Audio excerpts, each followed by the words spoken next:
आप देख रहे हैं न्यूज लीडर्स, सच है तो खबर है। मध्य प्रदेश के खलघाट नेशनल हाईवे पर किसानों द्वारा प्रस्तावित चक्का जाम भले ही स्थगित हो गया हो, लेकिन किसानों की आवाज अब दिल्ली के दरवाजे तक पहुंच गई। केंद्रीय राज्य मंत्री सावित्री ठाकुर ने सीधे केंद्रीय कृषि मंत्री से मुलाकात कर सभी प्रमुख मुद्दों को उठाया।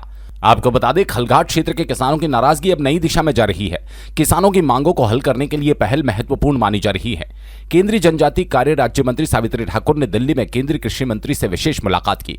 इस बैठक में किसानों की समस्याओं को विस्तार से रखा गया और समाधान की दिशा में तुरंत कार्रवाई की मांग करते हुए कहा कि हमने किसानों की सभी समस्याएं कृषि मंत्री जी के सामने रखी है।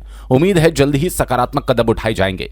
वहीं केंद्रीय कृषि मंत्री शिवराज सिंह चौहान ने प्रतिनिधिमंडल को भरोसा दिलाया कि सरकार किसानों की समस्याओं को लेकर गंभीर है। मुआवजा, अधिग्रहण, सिंचाई से जुड़े मामलों को विभाग जल्द समीक्षा करेगा। एमएसपी से संबंधित बिंदुओं पर भी तकनीकी टीम रिपोर्ट तैयार करेगी। इस मुलाकात के बाद खलघाट किसानों की समस्याओं को लेकर दिल्ली स्थल पर पहल तेज हो गई, क्योंकि पिछले दिनों किसान संगठनों ने नेशनल हाईवे 52 पर स्थित खलघाट के नर्मदा नदी पुल पर हजारों की संख्या में पहुंचकर 15 घंटे का चक्का जाम कर दिया था। बड़ी मुश्किल से प्रशासन ने किसानों की मांगों को उच्च स्तरीय स्तर पर हल करने के लिए आश्वासन के बाद चक्का जाम किसानों की ओर से स्थगित किया गया था। केंद्रीय राज्य मंत्री सावित्री ठाकुर ने नई दिल्ली में केंद्रीय कृषि मंत्री शिवराज सिंह चौहान से मुलाकात कर किसानों की मांग को उनके सामने रखा। इस पहल से किसान वर्ग में इस बात को लेकर प्रसन्नता है कि किसानों की मांग को लेकर कोई पहल प्रारंभ हुई।